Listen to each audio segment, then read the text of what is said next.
Justin, we'll go ahead. This is, unless you have anything else, I guess we'll just be talking about the Board of Appeals, Okay. that process. I asked Billy to be here just so we get the legal side and everything going, because I feel like this is a pretty important, something pretty important we need to get on top of really fast. So if you want to go ahead. So evidently the Board of Appeals was established and adopted in the ordinance back when we adopted the building code back in 2003, and it's still in there, but for so long nobody has actually been appointed to that board. Me and Billy talked about it a little bit the other day after I'd sent out the email about kind of an issue we ran into with it. It states, we're looking at adopting the 2024 codes, and that we've got that coming up. So that would include the 2024 International Property Maintenance Code, which right now we're under the 2003 Property Maintenance Code. But it still falls under the situation we dealt with the other day would fall under imminent danger. And under the imminent danger section, that allows us to go in if there is imminent danger. It speaks about what imminent danger would consist of in that situation that had occurred there.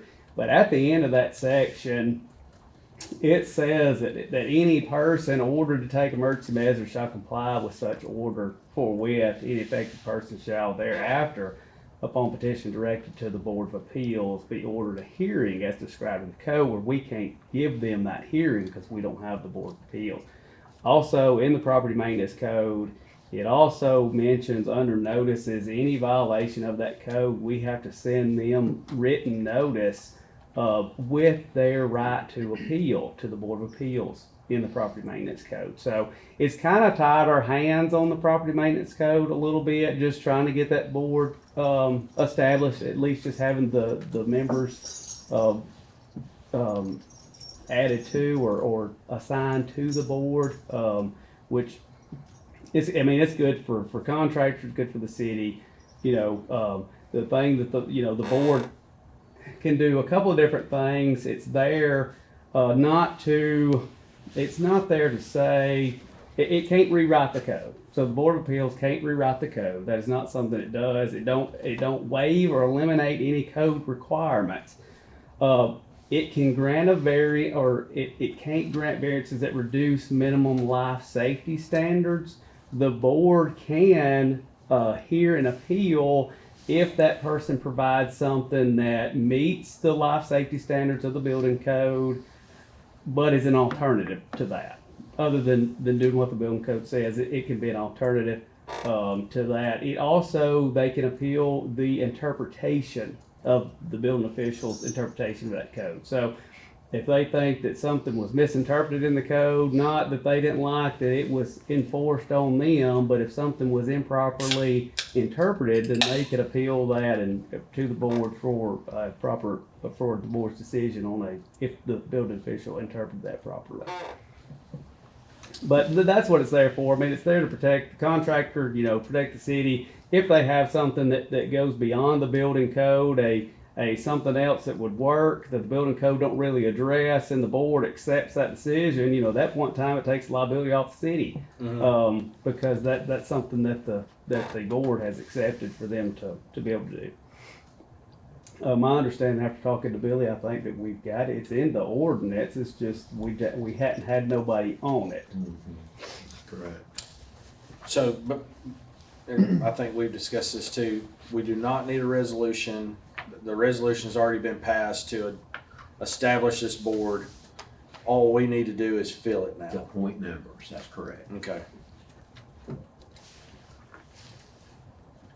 How many members again on this board? It's 5, I believe it's 5 members and 2 alternates. So, That's what it says. Yeah, 5 members. yeah. 5 and 2. And then there's supposed to be people that have expertise in the building field or architecture, engineering, and I don't think there are no specific requirements that they be, have a contractor's license or something like that, for example, but obviously if they're gonna be interpreting the building code and it's called the residential not residential. property so maintenance, Property maintenance yeah. code and all that, that, you know, they need to be able to make good decisions.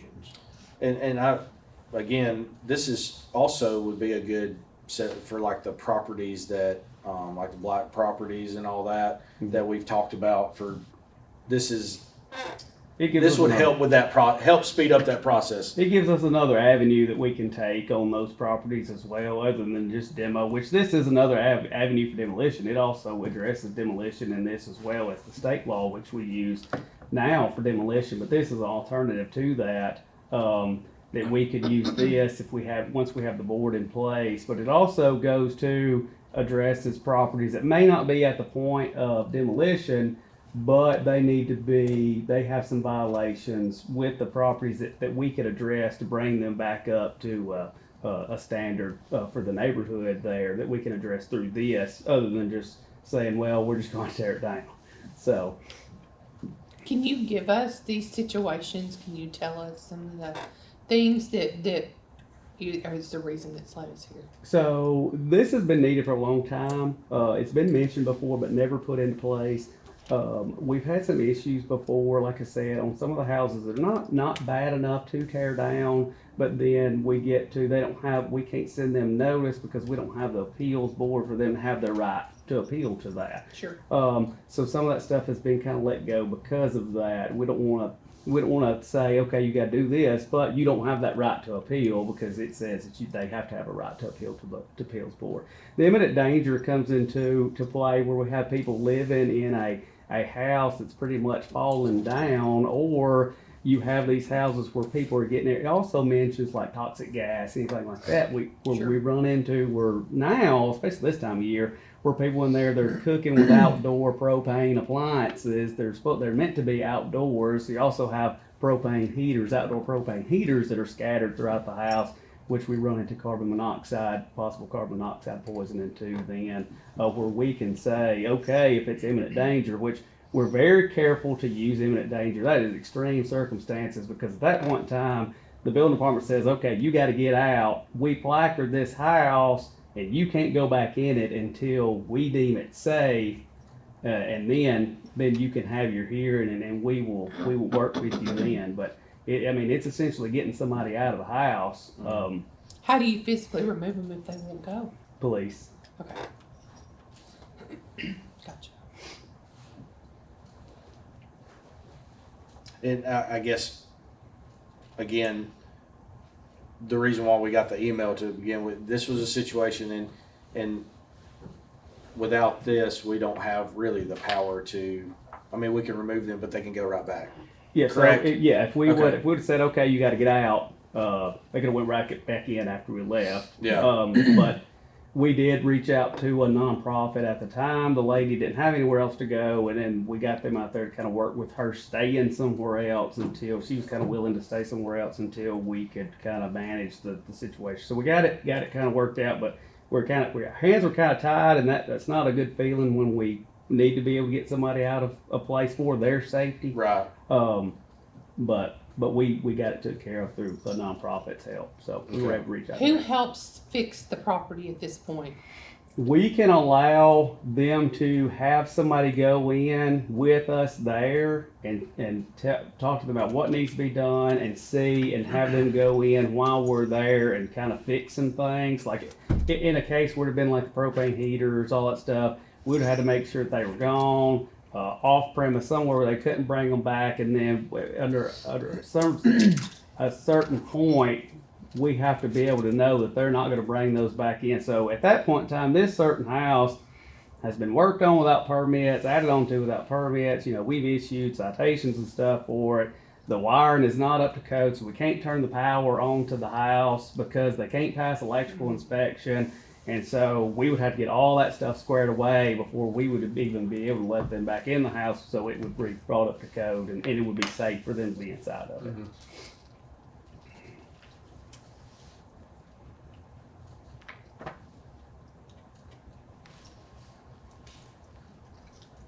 All right. You got any questions? Was that a no or? I didn't, That's in my mouth's full. Go for it. So I was reading through this again, and I had a question. Funding. There's no there's no funding. There won't need to be anything added to the budget for this, correct? Okay.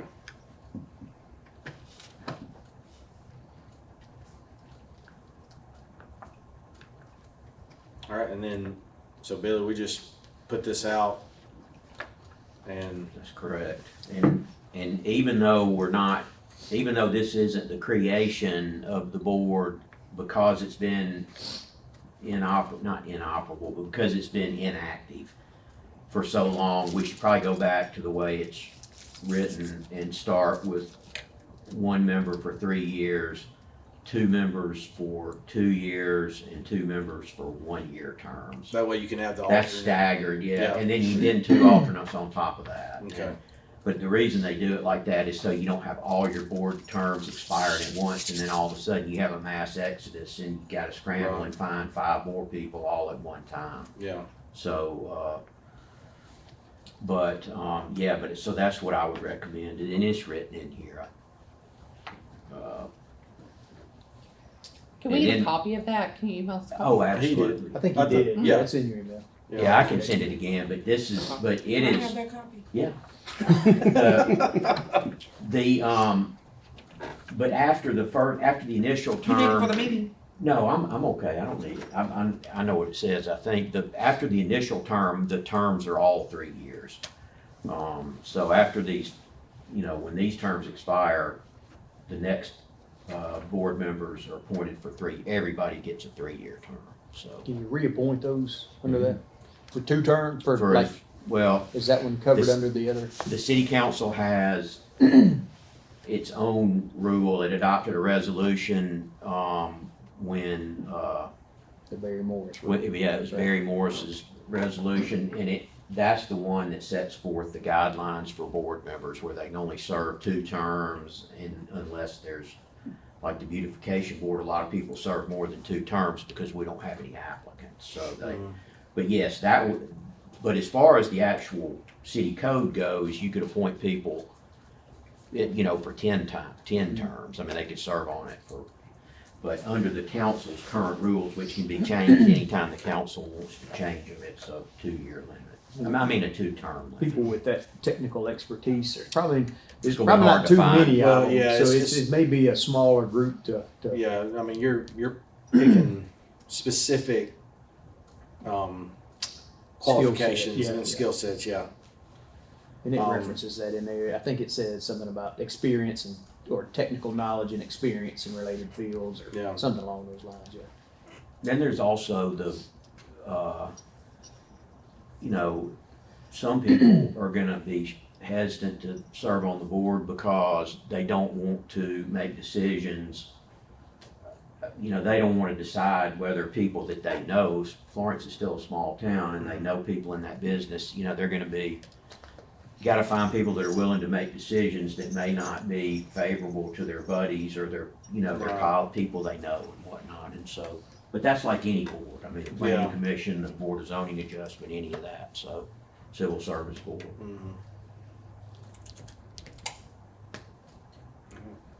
Any more questions? So, since I'm new, what's the next step with this? Get it to Kathy to put out, or, Well, it's already out there, just, I guess we have that we have Advertise this, for- yeah, Yeah. advertise that we have this board, opening.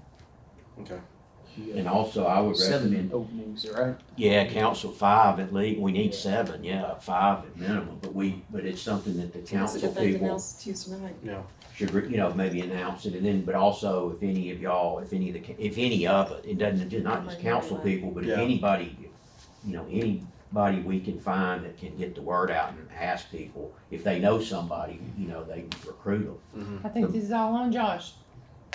no, Josh he can I probably think he find. probably This is- knows yeah. a few people. I know a few.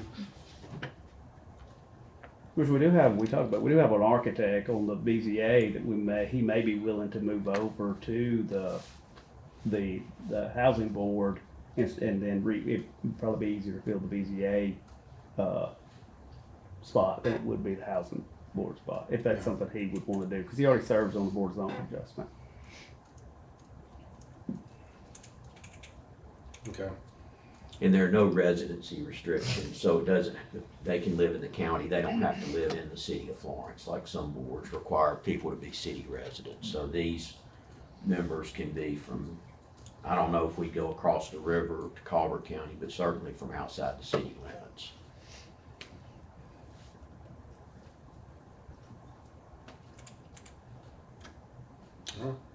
Anybody else got anything?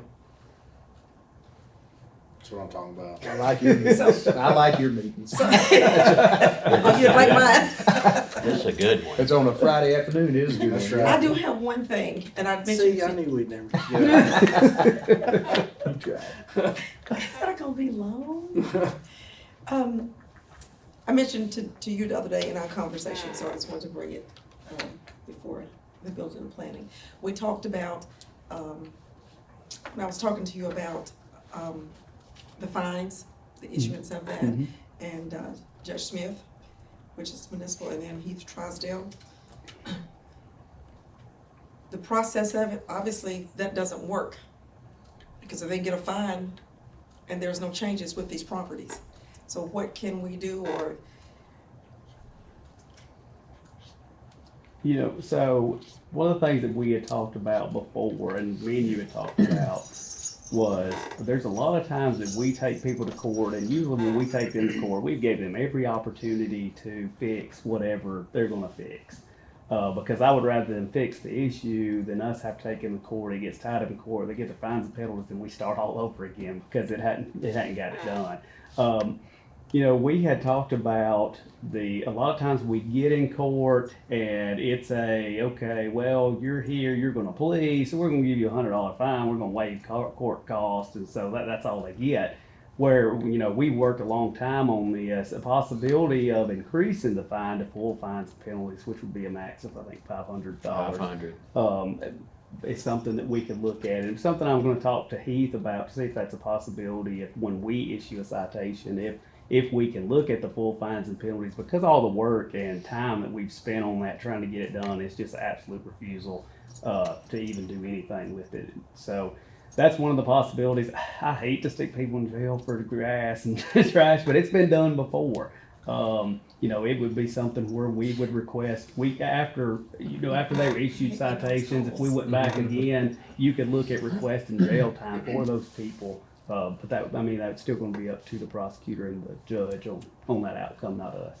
well, we don't want them to go to jail, but the neighbors that's next door to them don't want to continue this to happen. And it's been happening for years, so something's gotta give. It's how much can we encourage you to clean this up? Obviously or to none, get because something it's done? still looking like it's looking. And so there are some who, and like I said, in the past, it's been, you came to court, you pled guilty, so it's $100 fine, and it's easier for them to pay $100 and think that it's done. But then we go back and have to start the process all over again with issuing citations and getting court dates. And if they plead not guilty, then we're waiting for trial. And so it's a long process for us to get in there, and then it's $100 fine, and we're done with it. So and then we have to start all over. Do you have like a, like how that process works written out or anything? I can send you an email pretty much and get together Okay. of what the process is. In the code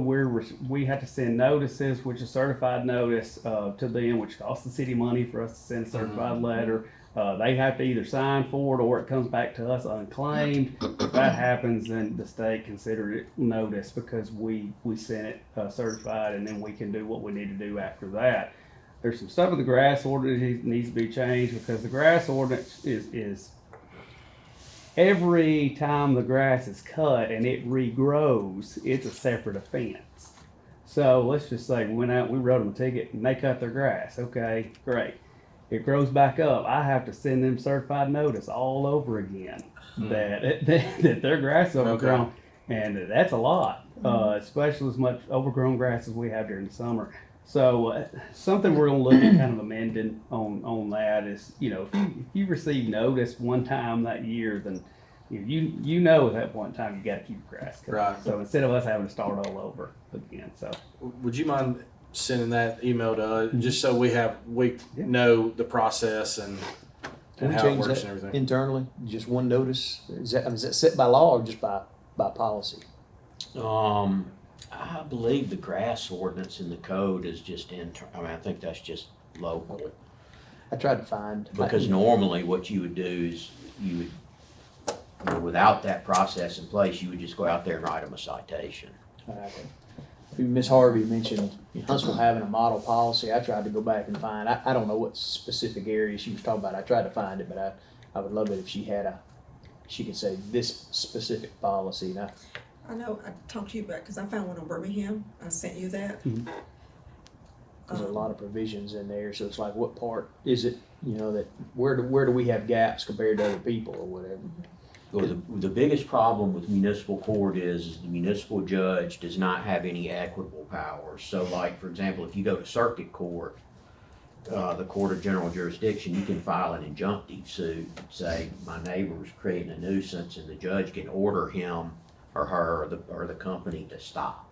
The municipal judge doesn't have that authority. So really, the only time that I can recall where somebody was put in jail, it was before my time, but it very, everybody in the city knew what was going on. It was Mrs. Romine. She's deceased now, but anyway, she had 2 properties, and she was kind of a hoarder and a very bright woman, but she, anyway, she was looking for a fight, and so finally what they did, she refused to clean it up, and so finally what the judge did is in municipal court, because he couldn't order her to either clean it up or go to jail, he sentenced her to, I think, 364 days in jail, and suspended the sentence and said, if you'll get your property cleaned up by such and such date, then I will dismiss the case. And she said no. She refused to clean it up, so she spent,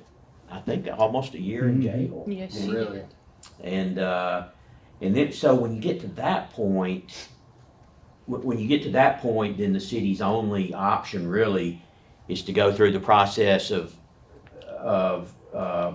providing notice and not condemning the property, but what we do when we go in and clean it up. And sometimes it is like a condemnation because we demolish the house. Mhm. But in order to do that, we have to give them due process because it's not our property, and also we have to go through that process because then we can put a lien on the property, and the city can't spend money on private, to essentially work on private property. So we have to go through that. That's why it's so arduous and such a huge problem, is because of due process concerns, which obviously we have for a reason. I mean, so somebody can't take our the government can't come in and take what we have Right. without giving us so that's it. Most people, I would like to think, that is generally most people, if they were in that situation where the judge finally sentenced them to jail and said, if you'll clean your property up by this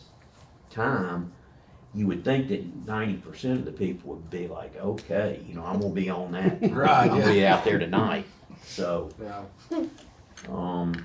Whatever I think we could do, whatever we need to do, whatever y'all, I think we'll be for it to fix this problem. If there's anything we can do. it's a big problem, This- and Well, this is a start, I believe, yeah, this will definitely help. and then we can look at. It's so the fines and all that. Is that something that we would? You need, change the Change amount it. from $100 Yeah. to increase it. Is that Is something that what we you're asking? need to vote on? Limits Like, I'm up to just saying. 500. Yeah, there's a limit. The state law would limit it. I guess you could I don't know if you. Is it a Right now it's council? $100. Does the So council that's have if to that- vote to that's- change it? That's just whatever the judge, so Yes. it's $100 fine is what he's been charging, and then if they plead, no court costs, but it can be up to $500. All it would take would be, okay, for the building department, if they write you a ticket, it's full fines and penalties, $500, and they determine that amount. Yeah, that's at in the tra- at judge, the it's in court. the judge's discretion. Okay. If he finds them guilty or they plead guilty, but the court costs are not insignificant. The court costs normally are much higher than what the fine. It's like if you get a speeding ticket, you know, and you're thinking you're gonna go pay $100 and you get in there and they're like, that's $420. And I can't remember, I think our court costs are $220, I think. yeah, and most of it goes to the state. And the fine's like 40. Yeah, the fine's like, yeah. Last time I had to pay the court cost, it was $220 for a ticket. So, and we get to keep a very small portion of that. Most of it goes to the state of Alabama, but we do get some of it. All right. That's it, that's all I have. You good? I'm good. Everybody good? I'm not good. That's still pretty good. kidding. It is. Less than 30 minutes. All right. That's outstanding. Thank you, Justin. It is And Billy, too. Yeah, yes, sir. That way we can, we'll get the word out and get people, get people applying for it, and then we'll try to do this in a timely fashion. Hopefully we can get the word out enough to where people are applying and the council can go through and appoint everyone. Good deal. And we can also, I can talk to the prosecutor and the judge, more the prosecutor than the judge, so he can ask for stiffer fines and just tell him that this is a priority in the city, that that it's become a problem and we need to do everything we can. And so, I mean, we can't make them do 500 instead of 100, but we can certainly tell the prosecutor to ask for it and impress upon the judge that this is important. That we got to be tougher because it's not working. Yeah. Yeah, the current process is not working. It's So- a failing system. So, And the judge and the prosecutor, they are appointed by council. That's correct. They serve 2-year terms. okay. All right, cool. It wasn't for sure if y'all knew that. I mean did know nothing- that, yes. Didn't mean nothing in that. Let's clear that up. Yeah, I guess I'll. You ain't gonna do nothing. Let's say I might You have- always starting. I might have to. No, I'm kidding. All right, meeting adjourned.